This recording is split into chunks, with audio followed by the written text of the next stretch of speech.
नमस्कार भैया। अभी हाल फिलहाल में आरएसएस के जो माननीय मोहन भागवत जी हैं, उनका एक स्टेटमेंट न्यूज़पेपर में पढ़ने को मिला कि ऊंच नीच की श्रेणी भगवान ने नहीं पंडितों ने बनाई। लेकिन अभी कुछ बच्चों से आज मेरी सुबह सुबह मुलाकात हुई जो यूपीएससी का इंटरव्यू देने जा रहे हैं फरवरी माह में ही।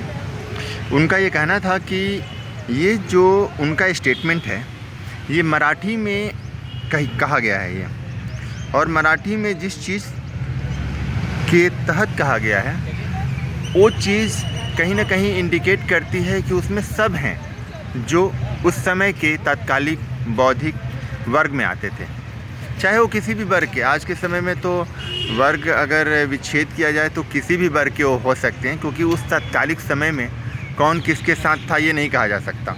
लेकिन मराठी में कही गई चीज़ को इस तरीके से था, उस इंसान ने कहा कि उससे इंडिकेट हो रहा था कि सभी हैं वर्गों में जो ब्राह्मण मतलब इन द सेंस उनका ये कहना था कि जो लोग भी विद्वान थे, ठीक है, उनको ये समर्पित स्टेटमेंट है।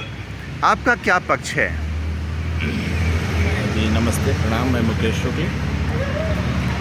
देखिए, एक बात है जो मैं समझता हूँ कि प्रत्येक व्यक्ति अनुवाद है। यानी हम जो कुछ समाज में देखते हैं उन्हें जो हम शब्द रूप देते हैं वो एक अनुवाद ही होता है, ट्रांसलेशन ही होता है।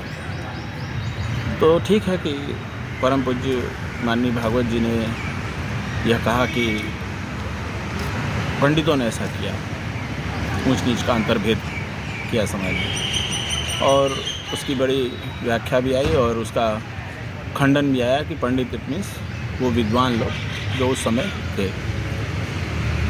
तो अब प्रश्न उठता है ना कि वो कौन से विद्वान लोग थे? बिल्कुल।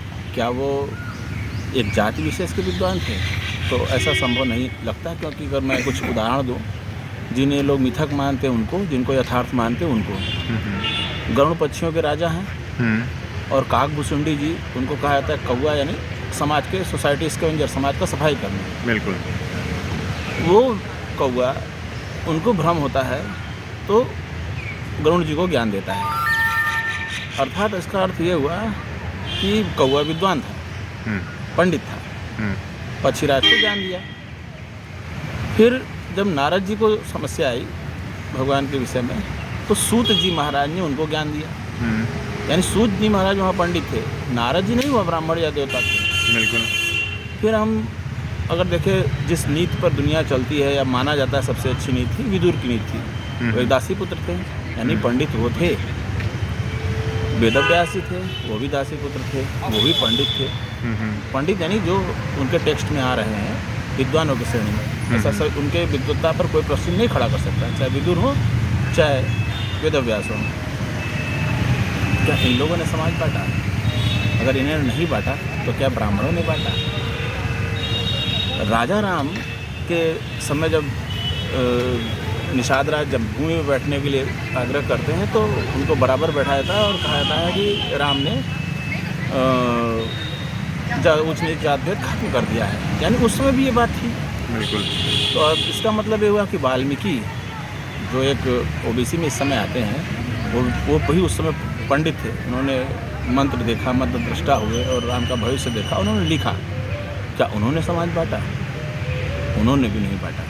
यानी उनके समय तक भी ये जातिगत स्थितियाँ मौजूद थीं। तो किसने बांटा? सबने बांटा। सबने बांटा।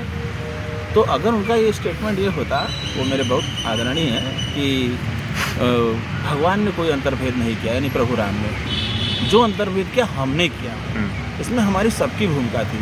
अब उन्होंने स्पेसिफिक वर्ड पंडित इस्तेमाल कर दिया विद्वानों के लिए, जिसके लिए उन लोगों को मतलब अम्बेडकर जी को सफाई भी देनी पड़ गई। ये बड़ा दुखद हुआ, क्योंकि परम पूज्य भागवत जी के बाद अम्बेडकर जी सफाई दे, ये उचित नहीं जान पड़ता है। इसका मतलब समाज में जो सर्कुलेट होना था, यानी जो फैलना चाहिए, वो गलत संदेश दिया गया। अभी हाल फिलहाल संत रविदास जी का मतलब जन्मोत्सव मनाया गया, तो उनका जो मन चंगा तो कटौती में गंगा, ये शब्दार्थ जो है प्राइम मिनिस्टर के संदेश में भी थे।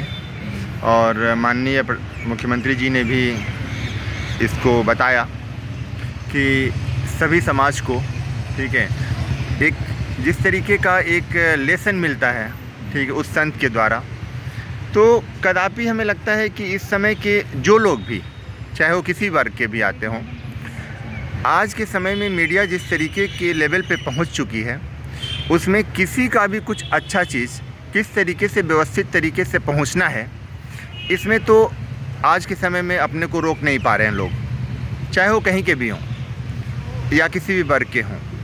तो कहीं ना कहीं ऐसा नहीं लगता कि आज की पीढ़ी बहुत कम पढ़ रही है या सीखने का प्रयास जिस हिसाब से करना चाहिए, ठीक है, जो आपने वो बड़ी कम कर रही है। मन चंगा तो कटौती में। हाँ हाँ। मन का जो अगर साइंटिफिक आप देखेंगे, मन प्रिज्म के समान होता है, बिल्कुल ट्रांसपेरेंट, एकदम उजला उजास। जिस प्रकार का उस पर रंग पड़ता है, यानी सूरज की किरणें पड़ती हैं, उस प्रकार के वो रिफ्लेक्शन देते हैं। उसमें 7 प्रकार के रंग मौजूद हैं। बिल्कुल बिल्कुल। यानी कि हम जिन परिस्थितियों में पल बढ़ रहे हैं, जिन विचारधाराओं से इन्फ्लुएंस होकर, आग्रही होकर हम अपना जीवन जी रहे हैं, उसके प्रभाव हमारे वक्तव्य, वाणी, विचारों में परिलक्षित होते हैं। इसीलिए उन्होंने कहा कि मन को आप एकदम क्लीन प्रिज्म के समान रखिए, ठीक है, उसे एकदम साफ रखिए। मन चंगा तो कठौती में गंगा। गंगा पवित्रता की प्रतीक है, इसलिए उन्होंने कहा कि तब आपका मन हमेशा सदैव पवित्र रहेगा। उसमें कोई विरोधाभासी बातें या अंतर्भेद नहीं है। उन्होंने जो कहा वो सर्वश्रेष्ठ था। अब रहा आज के समाज की बात, तो देखिए, अब मैं कुछ उदाहरण इसी विवादों के विषय में लूँ कि स्वामी प्रसाद जी अपनी बात कहते हैं कि, और शिक्षा मंत्री बिहार के कुछ कहते हैं, और किसी पटेल महिला हैं, उन्होंने बहुत अच्छा कहा कि स्वामी जी को, यानी तुलसीदास जी ने कुछ नहीं लिखा, उन्होंने बस अनुवाद किया है। हाँ। तो अगर उन्होंने अनुवाद किया है तो फिर तुलसीदास पर दोष क्यों? सही बात है। ये अनुवाद तो फिर वाल्मीकि जी पर दोष आना चाहिए, लेकिन वाल्मीकि जी दोषी नहीं होंगे, क्योंकि सबसे सॉफ्ट टारगेट लिया जाता है। तो ठीक है, वाल्मीकि जी अगर देखा जाए तो अपने समय में वो एक समय था जब उन्होंने, जैसा कहा जाता है कि वो ज्ञानी नहीं थे, पंडित नहीं थे, तो लुटेरे थे, डकैते या जो थे जंगल में वो शिकार करते थे। हो सकता है आदमी करते हो, जानवर करते हो, ना हमें पता है ना किसी को पता, लेकिन ऐसा सुनने में या लिखने में या पढ़ने में प्रायः आता है। लेकिन जब उन्हें ज्ञान प्राप्त हुआ तो समाज की सर्वोच्च सत्ता की स्थापना की, उन्होंने पुरुषों के मर्यादित उत्तम आचरण के पुरुष की स्थापना की थी। उन्होंने ये नहीं चाहा था कि समाज हमारी वजह से कभी टूटे बिगड़े। अब उसमें बहुत सारे लोग अपने अपने विचार, मैंने कहा ना कि प्रत्येक अभिव्यक्ति अनुवाद होती है, लोगों ने अपने ढंग से उसे अनुदित किया और अपने ढंग से उस विचारों को सर्कुलेट किया। अच्छा, कभी कभी जैसे तुलसीदास को ही लें तो ठीक है, रामचरितमानस उनके द्वारा निकला, प्रकृति ने उन्हें चुना उस तत्कालिक समय में।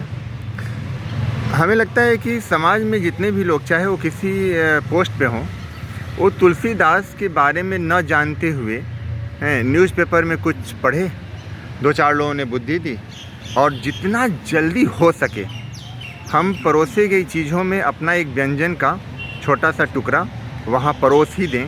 इसकी मतलब एक तरीके से जिज्ञासा जो बढ़ गई है, देखिए उसका ठीक है, बड़ी अजीब लगती है समाज के लिए। है कि चूहे की चांद से ढोल नहीं बनती, बड़ा काम करने के लिए ना बड़ा जानवर मानना पड़ता है। तो तुलसीदास जी कोई छोटे मोटे संत साहित्य या उन्होंने लेखक नहीं है जिन्हें आप समझ पाएंगे।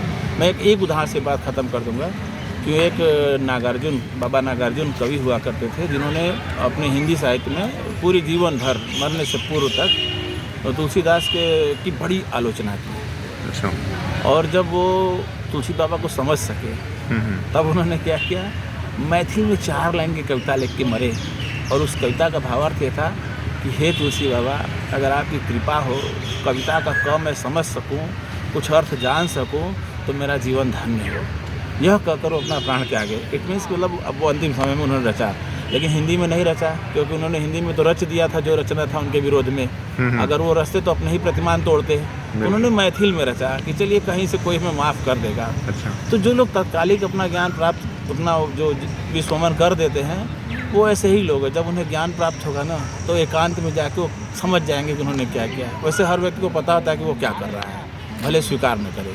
और एक बात और है कि जितने भी डेवलपमेंट थ्रू आउट वर्ल्ड हुए हैं, जिन लोगों के द्वारा हुए हैं, उनके रहते उन्हें पूजा कम गया है। उनके न रहते हुए आपको एक सबसे बड़ा उदाहरण दे रहा हूँ, ग्रेगर जॉन मेंडल का।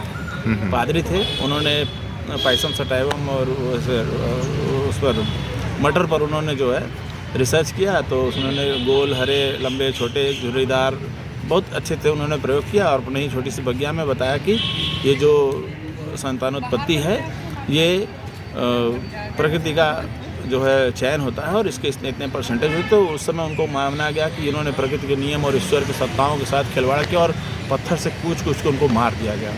उनके मरने के 64 साल बाद फिर बाद में जो ह्यूगो डी ब्रिज और इन लोगों ने म्यूटेशन इन सब की खोज की, तब जाके पता चला कि वो व्यक्ति सही था। और इस समय अनुवांशिकी और मतलब इतना समझिए कि आज कल के ही न्यूज़ में मैंने पढ़ा कि स्टेम सेल से आँख की रोशनी तक ठीक कर दी जा रही है, इन सारे जेनेटिक ट्रांसफॉर्मेशन, ट्रांसक्रिप्शन और इससे।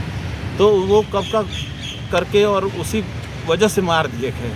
उसके बाद धीरे धीरे दुनिया को पता चली कि नहीं वो आदमी सही था। तो ये तो होता रहा है, होता रहेगा। व्यक्ति और किसी को नहीं समझेगा तो उसकी क्या करेगा, आलोचना करेगा। समझ जाएगा तो उसके साथ होगा। मैं चाहूँगा कि दर्शक इसे देखकर कम से कम अपने को आत्मसात करें। बहुत बहुत धन्यवाद।